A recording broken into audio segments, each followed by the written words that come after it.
أعوذ بالله من الشيطان الرجيم بسم الله الرحمن الرحيم كيف يكون للمشركين أحد عند الله وعند رسوله إلا الذين عاهدتم عند المسجد الحرام فما استقاموا لكم فاستقيموا لهم إن الله يحب المتقين كيف إن يظهروا عليكم لا يرقبوا فيكم إلا ولا ذمة يرضونكم بأفواههم وتأبى قلوبهم وأكثرهم فاسقون اشتروا بآيات الله ثمنا قليلا فصدوا عن سبيله إنهم ساء ما كانوا يعملون لا يرقبون في مؤمن إلا ولا ذمة وأولئك هم المعتدون صدق اللہ العظیم۔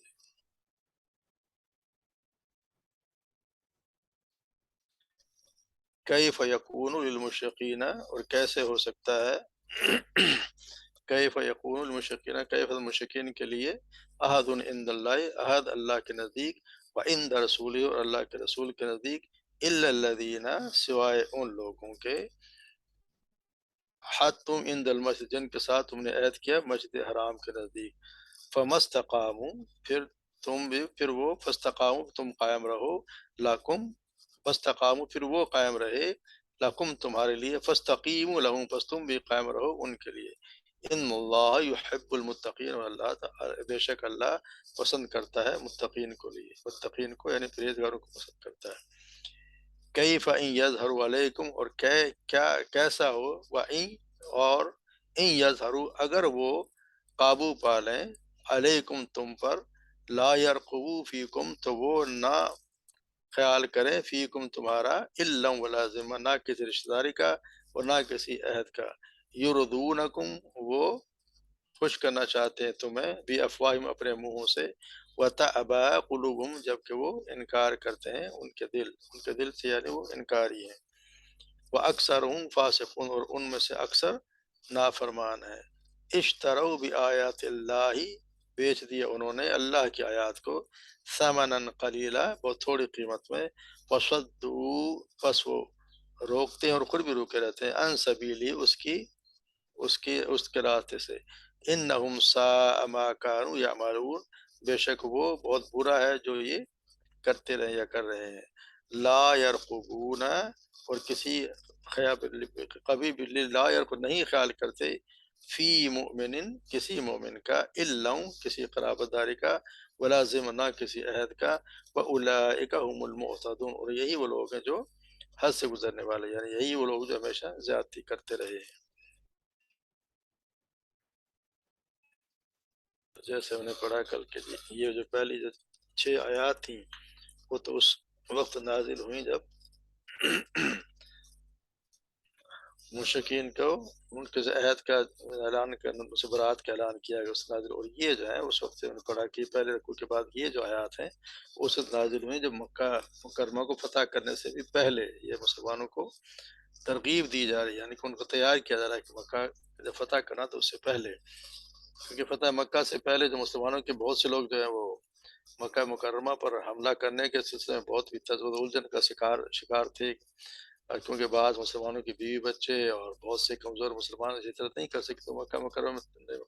قیام رکھتے تھے وہ، تو اکثر لوگوں کا یہی خیال تھا کہ اگر مکہ پر حملہ ہوا تو بہت زیادہ خون خرابہ ہوگا، اور مکہ میں موجود جو تمام مسلمان ہیں وہ بھی اس کے زد میں آ جائیں گے۔ حالانکہ بعد میں جگہ جنگ میں نوبت تو نہیں آئی، مگر یقینی بات ہے کہ لوگوں کے ذہنوں میں خدشے تو تھے، کہ اندیشے ایسے تھے کہ ایسا ہو سکتا ہے، اس سلسلے میں زیادہ بے چینی پھر منافقین نے بھی پھیلائی، چنانچہ نہایت مسلمانوں کو مکہ پر حملہ کرنے کے لیے آمادہ کیا جا رہا ہے، اور یہ کہا جا رہا ہے کہ کیسے ہو سکتا ہے مشرکین کے لیے کوئی عہد اللہ اور رسول کے نزدیک، یعنی مشرکین کے نزدیک کیسے عہد ہو سکتا ہے اللہ اور رسول کے نزدیک، کہ انہوں نے بار بار اس عہد کو توڑا ہے. جب انہوں نے عہد کو توڑ دیا، جب نے پڑھا کہ عہد کو توڑ دیں تو پھر ان کو ان کا عہد ان کو برابری پہ ان کا پچھلا پھر برابری کی بنیاد پر ان کو لوٹا دو. تو یہ انہوں نے ہوا یہ تھا کہ جب ہم نے پڑھا کہ اس سے قبل مشرکین اور مسلمانوں کے درمیان صلح حدیبیہ میں ایک صلح ہو چکی تھی، لیکن اس معاہدے کو خود قریش کے قبیلے نے توڑ دیا تھا. انہوں نے ایک قبیلے پہ ایک ان کے حلیف قبیلے پہ حملہ کیا، ان کے بہت سے لوگوں کو انہوں نے شہید کر دیا تھا، مار دیا تھا. تو اس پر تو یعنی اس کے عہد کے خلاف وجہ تو وہ کر بیٹھے. تو جب ان کو اس کا اندازہ بھی ہوا کہ وہ غلطی ہو گئی اور معاملے کی سنجیدگی جب ان کا احساس ہوا، تو انہوں نے جو مکہ کا سردار تھا ابو سفیان، اس کو تجدید صلح کے لیے مدینہ منورہ بھیجا آپ صلی اللہ علیہ وسلم کی خدمت میں کہ غلطی ہوئی ہے اور اس کے عہد کو ہم تجدید کرتے ہیں، اس کو جاری رکھتے ہیں. مگر جب ابو سفیان آپ صلی اللہ علیہ وسلم سے مل کر تجدید عہد کے صلح کی جب درخواست کی تو آپ صلی اللہ علیہ وسلم نے قبول نہیں فرمائی. آپ نے صاف انکار کر دیا کہ تم لوگوں نے تو خلاف ورزی کی ہے، تب تجدید خود نے خلاف تم نے خود نے عہد توڑا ہے، تمہاری طرف سے صلح کا کوئی امکان نہیں ہے. تو لوگوں نے اس پہ لازم بات ہے، کچھ لوگوں نے کہا بھی ہوا کہ لو جی قریش کا آدمی تو سردار چل کے آیا اور صلح بہتر ہوتی ہے جنگ سے، تو کیوں نہیں کی گئی. مگر اس سے اسی پس منظر پہ یہ فرما دیا کہ اللہ کے رسول کے نزدیک مشرکین کے ساتھ کیسا معاہدہ، کوئی معاہدہ کیسے قائم رہ سکتا ہے؟ ان کی عہد کی ذمہ داری اللہ رسول پر کس طرح واقع رہ سکتے ہیں؟ خود انہوں نے توڑ دیا عہد، اور پھر ان سے کیا امید ہے کہ دوبارہ ایسا نہیں کریں گے؟ تو ایسا کرتے آئے. ہاں یہ ضرور ہے کہ الا الذین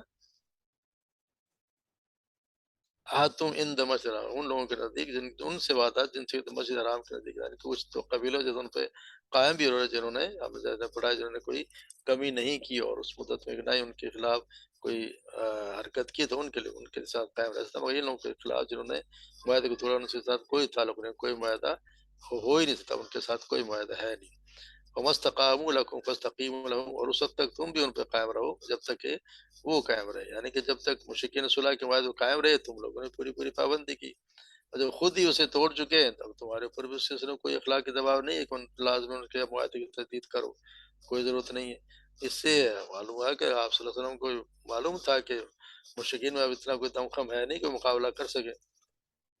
ان حالات میں اگر اس کے معاہدے کی تجدید کا مطلب یہ ہوتا ہے کہ پھر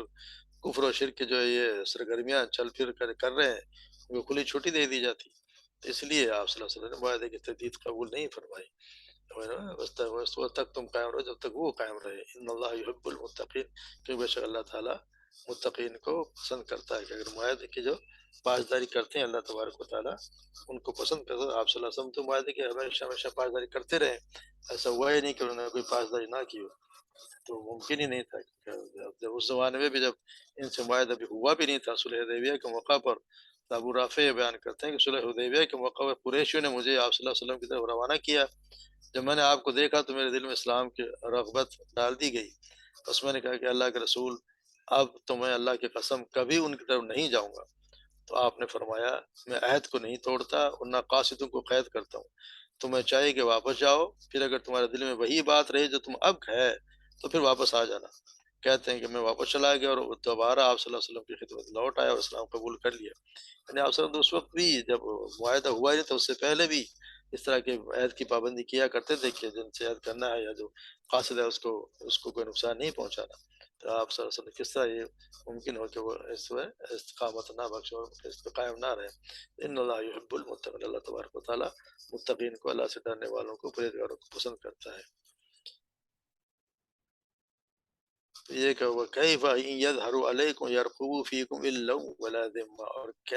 کیسا یعنی کہ یہ لوگ کس طرح کے لوگ، کیسے ممکن ہے کہ اگر یہ لوگ تم پہ غالب آ جائیں، اگر یہ تم پہ غالب آ جائیں، تمہیں قابو پا لیں، غالب آ جائیں، لا يرقبوا، پھر وہ لحاظ نہیں کریں گے، فیکم تمہارے ساتھ، الا کسی قرابت داری کا، ولا ذمہ، اور نہ کسی عہد کا. یعنی اگر یہ ان کی عادت ہے کہ یہ اس طرح کے لوگ ہیں کہ اگر ان کو آپ کو قابو پا لیا تو یہ ایسے لوگ ہیں کہ کسی بھی قرابت داری کا، کوئی رشتہ داری کا کوئی احساس نہیں ہوگا، اور نہ ہی کسی عہد کا. کچھ بھی عہد ہو،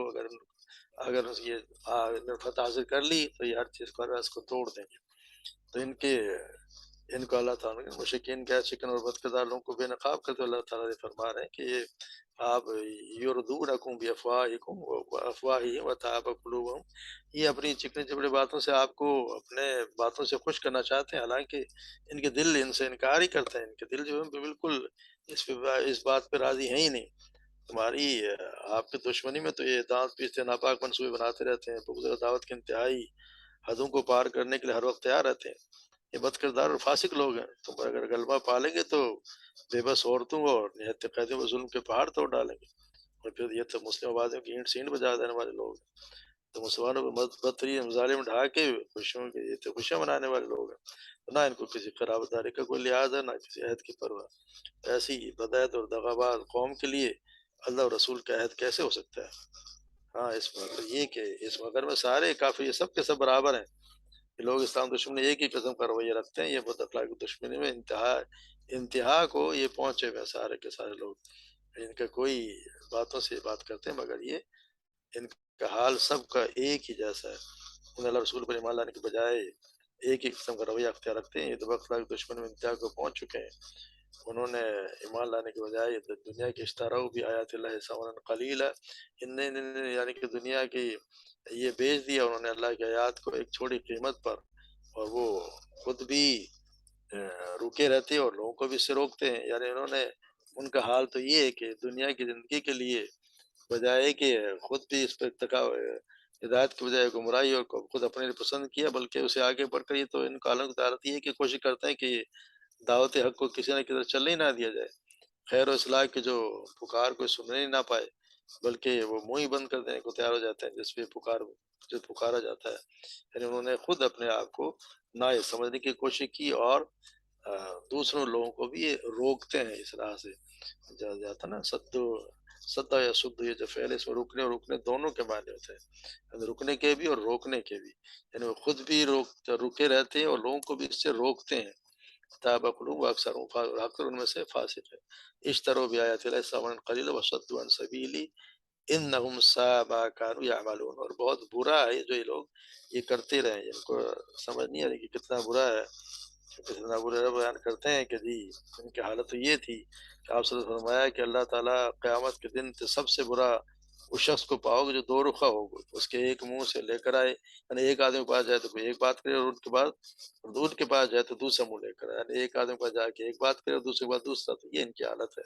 کہتے کچھ ہے اور کرتے کچھ، دلوں میں ان کو کچھ اور ہوتا ہے، مگر وہ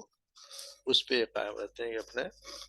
یہ حال ہے، ان کا حال یہ لا یرغبون، نہ یہ خیال کریں، لا لحاظ کریں گے فی مومن، کسی بھی مومن، اگر ایک مومن کے ہاتھ آ گیا تو اس پر بھی ایک کوئی نہ کسی قرابت کا خیال کریں نہ کسی عہد کا، وَأُولَٰئِکَ هُمُ الْمُعْتَدُونَ، اور یہی وہ لوگ ہیں جو حد سے تجاوز کرنے والے ہیں، یہ ہمیشہ سے یہی ان کی عادت رہی ہے، ہمیشہ سے یہی لوگ ہیں جو حد سے تجاوز کرنے والے ہیں، یہی معاہدوں کو توڑتے ہیں، اور یہی اپنے عہد سے کوئی قسم بنا کے کوئی اعتبار ہے، اور نہ ہی مسلمانوں کے خلاف ان کا جو بغض ہے وہ ظاہر ہے، مگر ان کو جب بھی موقع ملے گا تو اس کو ظاہر کریں گے اور مسلمانوں سے خوب انتقام لینے کی کوشش کریں گے، تو اس لیے ان کے ساتھ کسی کوئی معاہدہ، آپ سب کہا کہ کوئی معاہدہ ان کے ساتھ ہو ہی نہیں سکتا، تو یہ اصل میں فتح مکہ کے لیے، یعنی جس مکہ پہ جو اس کے لیے جنگ کرنی ہے اس کے مسلمانوں کو تیار کیا جا رہا ہے کہ یہ حالات ہیں، اس کی وجہ سے وہاں پہ آگے ہم پڑھیں گے کہ کس طرح سے حالات ہوں گے اور کیا ذمہ داریاں مسلمانوں پر ڈالیں گی، اللہ تبارک و تعالیٰ ہمیں صحیح سمجھنے کو توفیق عطا فرمائے، وما علینا الا البلاغ۔